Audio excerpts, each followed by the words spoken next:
السلام عليكم البنات، كيف نتوما؟ لاباس عليكم؟ بخير؟ كنتمنى نهاركم في رمضان يجوز مزيان ان شاء الله، وتكونوا على خير وبخير نتوما والعائله ديالكم. اليوم جيت لكم بواحد الفيديو جديد. اليوم غادي نعدل الباكلافا. هذيك الحلوى باكلافا هي الحلوى ماشي ديالنا المغاربه، هي الحلوى د التواركات السوريين هما اللي كيعدلوها بزاف. والمهم اليوم غادي نجي لكم بهذا الفيديو هذا، غنشوفوا المقادير ديالها ونشوفوا كيفاش كتعدل ان شاء الله، وحتى نتوما تجربوها، واللي باقي ما جربتهاش تعدلها كيف ما غادي نعدلها انا ان شاء الله. المهم هادو هما المقادير اللي غادي نحتاجو. Bonjour les filles, comment ça va? J'espère que vous allez bien et que vos journées de Ramadan se passent bien et que vous soyez en bonne santé. Aujourd'hui, je viens avec une nouvelle vidéo qui s'appelle des petits gâteaux de baklava. Au fait, c'est des petits gâteaux turcs et syriens. C'est pas des gâteaux de chez nous, c'est des gâteaux turcs et syriens, mais bon, nous aussi on les fait et alors ça réussit, donc on est fiers. Voilà, et donc je vais vous présenter aujourd'hui les ingrédients et la recette, et restez avec moi jusqu'au final de la recette. هنا البنات ها المقادير اللي غادي نحتاجو في هذا الباكلافا. عندنا هنايا الورقه فيلو، كلشي كيعرف هاد الورقه هذه اللي كيعدلوا بها البريوات وكيعدلوا بها السيجار وكيعدلوا بها كل حاجه. المهم الورقه فيتي بها غادي نعدلوا الباكلافا. ها هي كاع هي مصوره هنايا، ها نتوما كتشوفوا، ها نتوما كتجي على هذا الشكل هذا. كل واحد كيفاش كيبغي، هذه كيبغي يعملها مدوره ولا اللي كيبغي يعملها طويله، هذا كيبقى اختياري.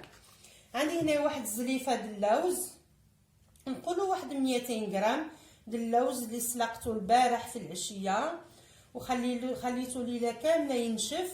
ها هو هذاك اللوز هذا باقي عاد غادي نقليه في الزيت. بالحق الزيت تكون بارده، عملوه في الزيت بارده عاد نعملوه يتقلى باش كيبقى مقرمش.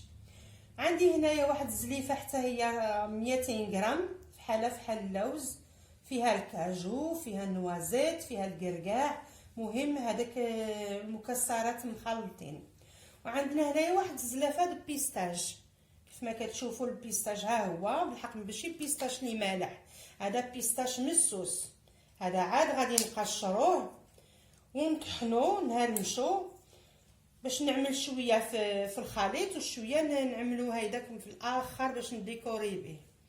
وعندنا هنايا الزبده مارغارين، ما تعملوش الزبده د بواطه، نعملو هذه الزبده هذه د مارغارين، الزبده د العبار.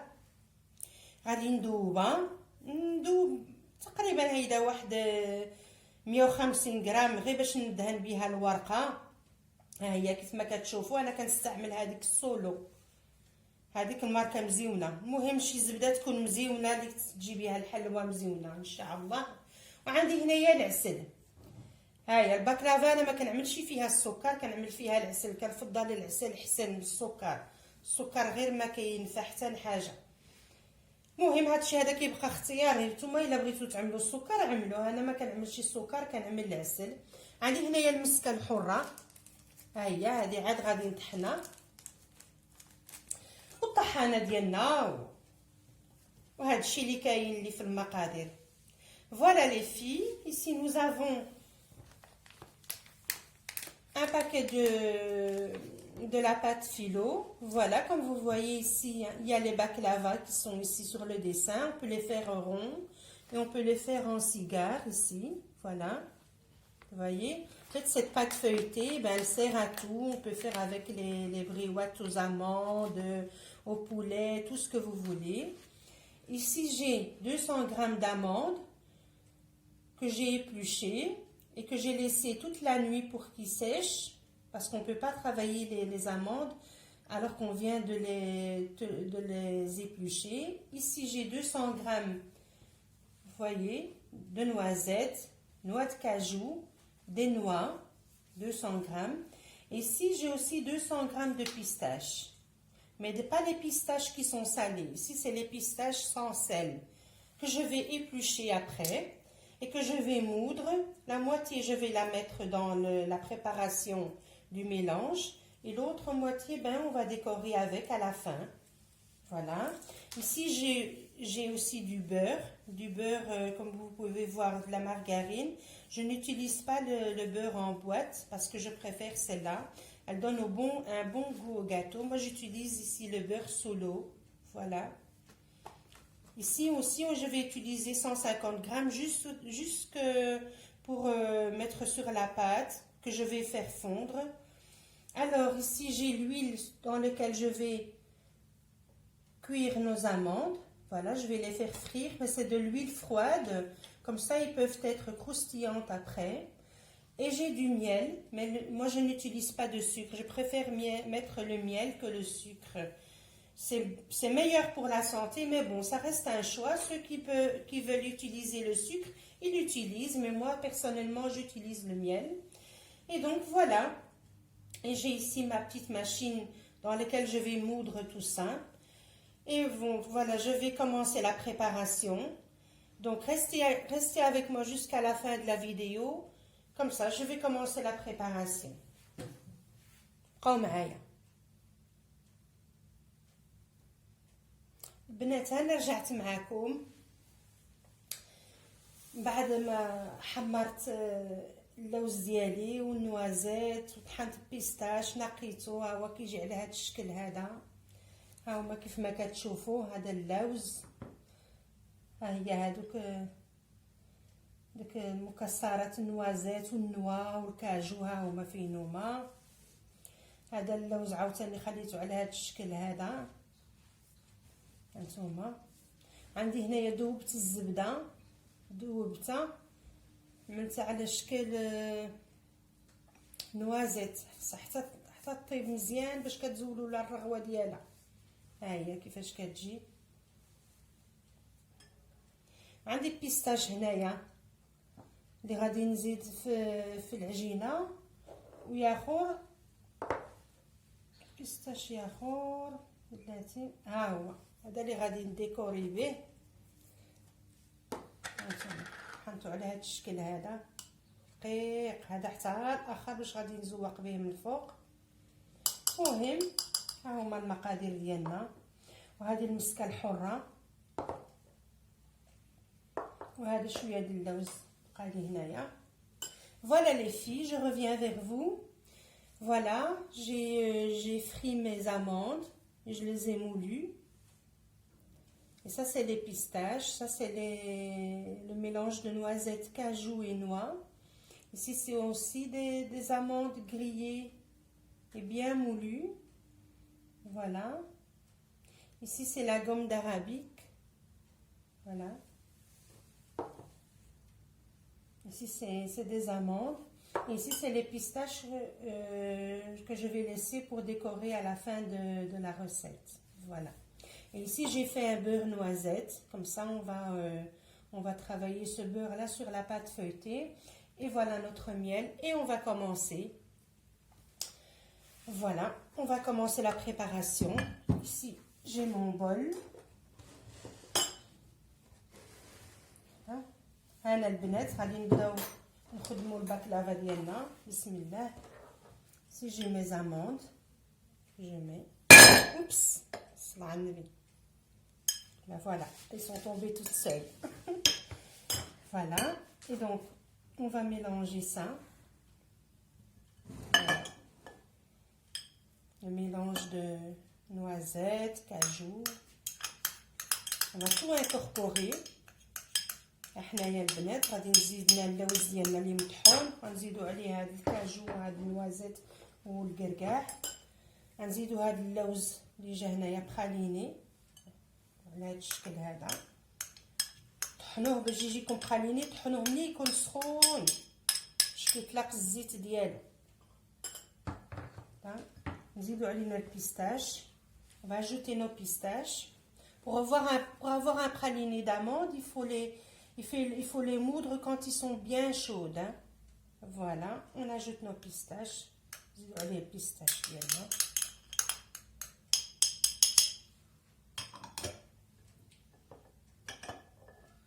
ici le deuxième bol de noisettes, cajou et amandes. Voilà.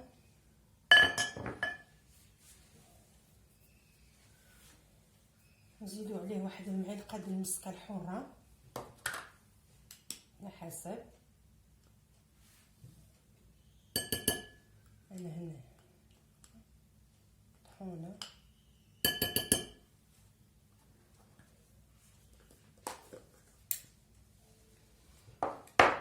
Et donc, comme j'ai dit au début, je vais travailler avec le miel. Moi, je ne mets pas de sucre.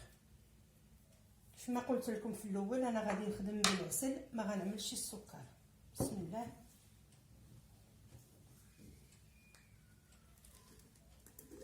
على حسب. Ça dépend la quantité et la texture de la préparation. Hein. Donc vous ajoutez le miel et en même temps vous regardez si la pâte, si le mélange lui faut encore, oui ou non. Moi ici je commence avec 2 cuillères. Je vais commencer à la travailler avec le beurre. Et on va voir au fur et à mesure que je travaille la préparation. Voilà. انا غادي نخدمها، بديت بجوج د المغارف د العسل، دابا غادي نخدمها وعلى حسب عيني وميزاني. حنا غادي نشوف، غنبدا نخدمها بالزبده ديالي وغادي نشوف الا كخصني غادي نزيد، الا تجمع لي الخليط صافي غادي نوقف العسل. بسم الله. باش ما يجيكمش الفيديو طويل انا غادي نخدم هذا لا بريباراسيون. المكونات كاملين غادي نخدمهم ونرجع معكم ونوري لكم الشكل على الشكل د العجينه. Là je vais commencer à préparer, à mélanger tout ça. Comme la vidéo ne sera pas longue, ben je vais commencer à préparer, à mélanger tout ça et je reviens vers vous. Voilà, restez avec moi jusqu'à la fin de la recette.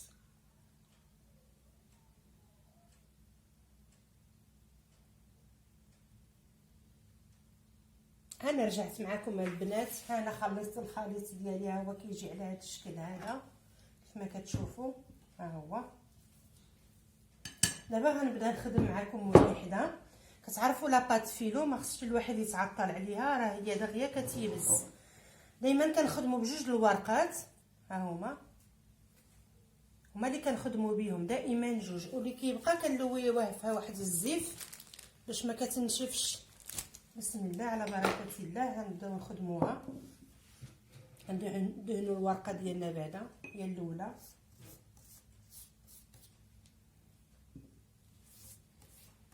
تعرفوا راه لاباط فيلو صعيبه شويه في الخدمه ديالها. شي نزرب عليها ونوري لكم، نعمل معكم وحده.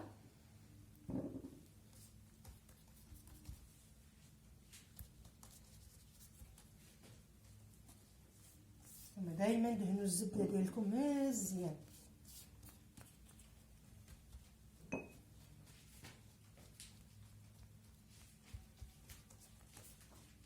شوفوا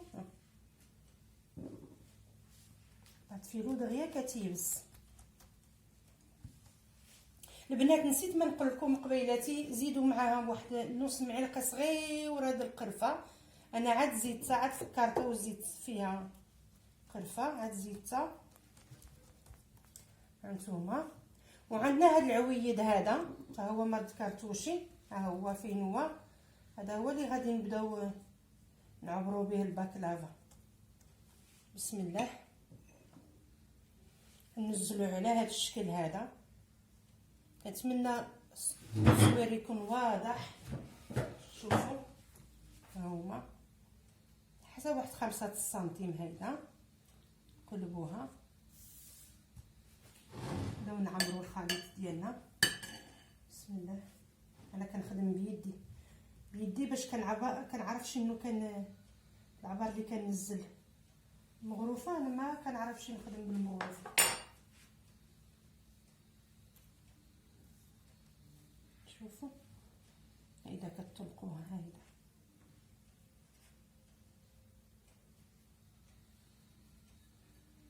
وجربوها البنات، راه الا تبعتوا المقادير، الا تبعتوا كيفاش عدلت من الاول لا فيديو، راه ما كاين حتى شي حاجه صعيبه، غير يكون عندكم المقادير والسلام. هكذا وكنبقاو نلويو.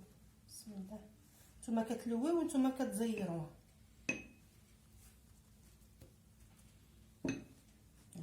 بسم الله.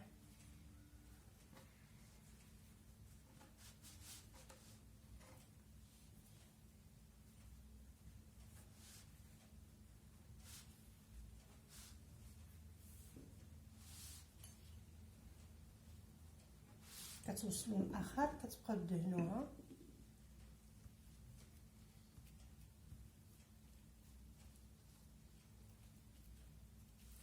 كيكون وجدتوا واحد اللاطه تعملوا عليها الورقه سولفوريزي، واللي ما عندهاش الورقه سولفوريزي دهنها بالزبده. فوالا لي في، ça c'est notre première. Donc, comme je vous ai montré, maintenant on va la mettre dans le plateau. On va commencer à retirer le bâton tout doucement. Voyez, on retire le bâton tout doucement, comme ça elle ne se coupe pas. Voilà, كنبداو نزولو هاد العويد غير بشويه.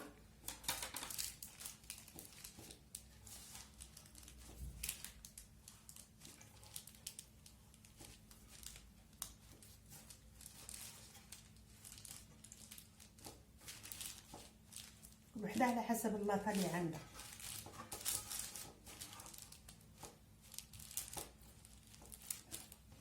Et on commence à badigeonner avec du beurre fondu, comme vous voyez.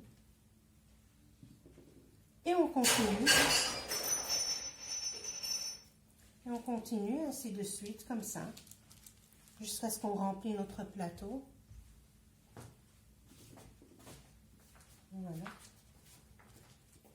وكنبداو نكملوا في هذا الشكل هذا، حنا حتى نعمروا البلاطو ديالنا ان شاء الله، ونرجع معكم ونوري لكم الشكل النهائي ديالها ان شاء الله يا ربي.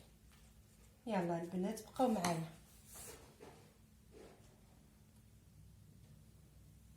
البنات السلام عليكم، انا رجعت معكم باش نوري لكم الشكل النهائي للباكلافا ديالي.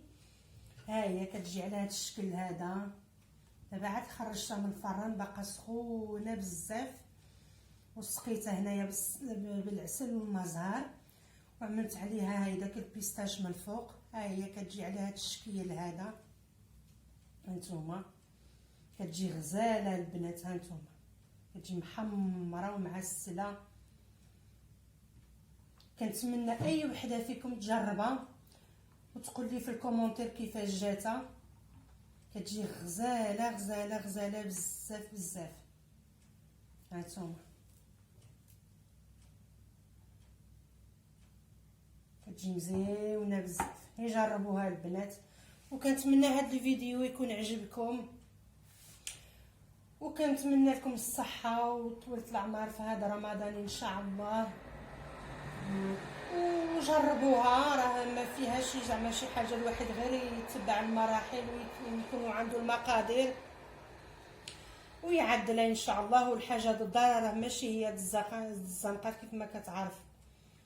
يلا البنات خليتكم على خير، وما تنسونيش بالبصيمه، واللي باقي ما تابونات في لاشين ديالي تابونا، راه باقي الخير ان شاء الله، باقي الوصفات اخرين. وشكرا لكم بزاف. Voilà les filles, coucou, je reviens vers vous pour vous montrer, voilà mes baklava. Voilà, je viens de les sortir du four et je les ai arrosés avec du miel et de l'eau de fleurs d'oranger. Et j'ai mis au-dessus des petits morceaux de pistache, les pistaches que j'ai moulues tout à l'heure, comme je vous ai montré. Voilà. Elles sont vraiment très très très bonnes. Regardez, elles sont encore toutes chaudes. Et j'espère que vous allez essayer cette recette. Il n'y a vraiment rien de compliqué là-dedans. Il faut juste suivre la recette et avoir tous les ingrédients. Voilà. Je vous remercie d'avoir suivi ma vidéo. J'espère qu'elle vous a plu. Et n'oubliez pas de mettre un petit like. Et pour celles qui ne sont pas encore abonnées dans ma chaîne, abonnez-vous parce qu'il y a encore d'autres recettes et d'autres gourmandises. Voilà les filles. Bon Ramadan à tous. À bientôt. Merci beaucoup. Au revoir.